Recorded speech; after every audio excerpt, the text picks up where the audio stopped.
In the high-speed theater of MotoGP, there is no greater sin than standing still. For years, Yamaha bet its legacy on the surgical precision of the inline-4 engine, a philosophy that prioritized finesse over raw, brutal power. But as the 2026 season dawns, the scalpel has been traded for a sledgehammer. The unveiling of the YZR-M1 V4 in Jakarta wasn't just a bike launch, it was a desperate admission that the old world is dead. Now, the 2021 world champion Fabio Quartararo finds himself in a terrifying paradox. He finally has the weapon he demanded, but he is being hunted by a rookie who speaks the weapon's language better than he does. From the sub-zero pressure of contract negotiations to the scorched tarmac of private testing, the question is no longer if Yamaha can win. It is which rider will survive the machine that was built to save them. The silence of the off-season was shattered not by an engine note, but by a corporate declaration that echoed from Japan to Indonesia. On January 21, 2026, under the clinical glow of the Jakarta launch lights, Yamaha did the unthinkable. They officially retired the inline-4 philosophy that had defined their DNA for decades. The unveiling of the Monster Energy livery was a secondary story. The real protagonist was hidden beneath the fairings, the YZR-M1 V4. For Fabio Quartararo, this was the machine he had begged for, a $100 million gamble designed to bridge the horsepower gap that had left him defenseless on the world's longest straights. Yet, as the blue and black machine sat motionless on the stage, the atmosphere was thick with a heavy, unspoken tension. This wasn't just a new bike, it was a total reset of the competitive hierarchy. The blue shift had begun, and with it, the realization that the old tricks of corner speed and finesse might no longer be the currency of the realm. While the factory stage belonged to the established elite, a shadow loomed from the satellite garage of Prima Pramac. Toprak Razgatlioglu, the stop-go king of world superbikes, had finally crossed the threshold into MotoGP, and he hadn't come to participate, he had come to conquer. Unlike previous satellite arrangements, Yamaha's desperation for data forced a radical parity. Toprak would wield the exact same V4 engine and technical specifications as the factory spearhead. This wasn't a tiered hierarchy, it was a laboratory with two masters. In the paddock, rumors began to circulate about Toprak's initial adaptation. The Turkish rider, known for a braking style that defies physics, was not approaching the M1 with the reverence of a rookie, but with the aggression of a hunter. While the world watched the factory blue, the purple and blue Pramac machine was quietly becoming the most dangerous variable in the 2026 equation, threatening to upend the status quo before the first green flag. The first cracks in the established order appeared not in words, but in the cold binary reality of the timing screens at Valencia and Misano. In closed-door testing sessions, Toprak didn't just ride the V4, he colonized it. His lap times began to mirror Quartararo's with a terrifying consistency that sent ripples through the Yamaha engineering suite. For a rookie to match a world champion on a completely new engine platform is a statistical anomaly that demands attention. Paddock insiders suggested that Toprak's lack of inline-4 muscle memory was actually his greatest asset. While Fabio was busy unlearning the ghost of the old bike, Toprak was treating the V4 as a blank canvas. The data revealed a staggering truth. The rookie was finding edge grip and late braking stability in areas where the veterans were still hesitant. The gap between the satellite upstart and the factory hero had shrunk to a fraction of a second, and the psychological weight of those numbers began to press heavily on the factory garage.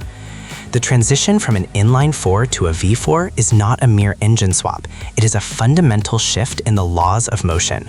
The old M1 was a scalpel, requiring high entry speed and flowing arcs. The new V4 is a hammer, built for violent deceleration and explosive exits. This created a technical stop-go paradox that favored the brave. Fabio Quartararo, the master of the flowing style, publicly acknowledged that the bike's true potential remained locked behind a wall of development that wouldn't be breached until early 2026 testing. He spoke of adjusting, a word that carries a scent of vulnerability in a sport measured in milliseconds.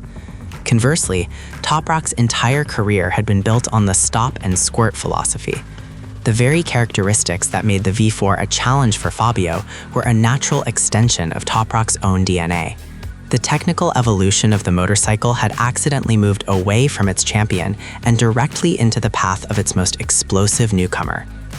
In the high-stakes game of development, information is the only true currency, and Toprak found an unexpected mint in his teammate, Jack Miller. The Australian veteran brought a wealth of V-engine intellect from his years at Ducati and KTM, providing a bridge that Toprak used to bypass the traditional rookie learning curve. Miller's vocal praise of Toprak's brilliance wasn't just PR fluff, it was a strategic alignment.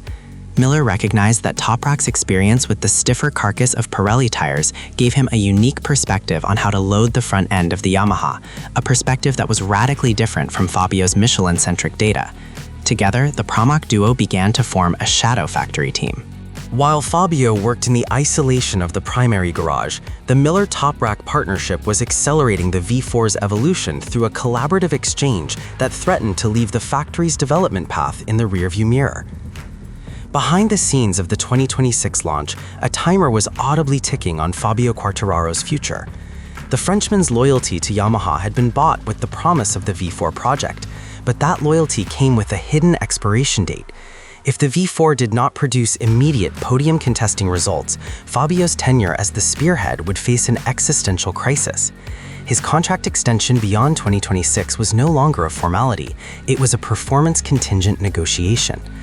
The emergence of Toprak as a viable, younger, and potentially faster alternative on the same machinery gave Yamaha a leverage they hadn't possessed in years. For the first time, Fabio wasn't just racing against Ducati or Aprilia, he was racing for his seat against a man who was using his own engine. Every tenth of a second Toprak gained was $1 lost in Fabio's next contract.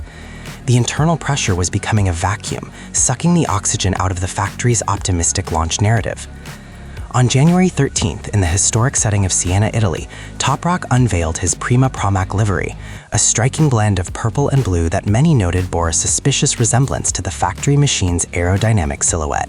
When the factory team followed suit in Jakarta a week later, the visual similarities were undeniable. Both bikes featured the same radical aero base designed to harness the V4's power. In Jakarta, Toprak's presence at the Monster Energy event was a calculated move by Yamaha to show a united front, but the Turkish rider refused to play the role of the humble subordinate. When asked about the factory's look, Toprak offered a chillingly focused response.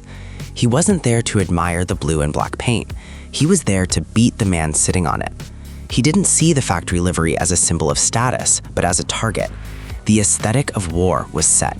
The satellite bike was no longer a junior partner, but a mirror image designed to reflect Fabio's own decline. The V4 project was a gamble that extended far beyond the engine casing. It affected the entire ecosystem of the bike, from the swing arm pivot to the winglet angle. As the January testing progressed, the technical fallout began to surface in the telemetry. The V4's increased torque was punishing the rear Michelin tires in ways the old inline-4 never did, demanding a more aggressive point-and-shoot riding style to minimize time spent on the edge of the tire. Fabio's feedback remained cautious, centered on the lack of top speed and the need for more testing. Toprak, however, was already finding positive feedback in the chaos. He relished the bike's newfound instability, using it to pivot the machine in ways that left the engineers stunned. The technical data was starting to tell two different stories, one of a champion struggling to find his rhythm, and another of a predator who had found his perfect weapon. As the MotoGP circus prepared for the final preseason shakedowns, the paddock's Whisper network had already shifted its focus. The narrative of 2026 was no longer, can Yamaha catch Ducati, but rather, will Toprak destroy Fabio? Rival team bosses watched with predatory interest as the internal friction at Yamaha intensified. Jack Miller's public comments to GP1.com and Crash.net acted as a catalyst, framing Toprak as a world-class rider who would easily adapt. This wasn't just teammate support, it was a psychological volley aimed at the factory garage. The perception was that Yamaha had inadvertently invited a Trojan horse into their camp. By giving Toprak factory-spec equipment, they had created a benchmark that Fabio could not ignore. The pressure was no longer external, it was coming from within the family, and the paddock was waiting for the first sign of a factory meltdown under the Turkish heat. The final chapter of the preseason ends on the scorched tarmac of Malaysia, where the V4 gamble will meet its first true trial. the Jakarta launch is a distant memory, replaced by the visceral reality of 350 km/h straights and bruising humidity. Yamaha stands at a crossroads. They have the engine they wanted, but they may have found a rider they didn't expect to be this good, this fast. Fabio Quartararo enters the season as the veteran spearhead, but Toprak Razgatlioglu enters as the explosive challenger with nothing to lose and a world to gain. The stakes for 2026 are absolute. If the V4 succeeds, Yamaha returns to the summit. If it fails, they lose their greatest champion. And if Toprak wins on a satellite bike, a hierarchy of MotoGP will be rewritten forever. The lights are about to go out. And for Yamaha, there is no turning back from the V4 revolution. Let the fastest man win.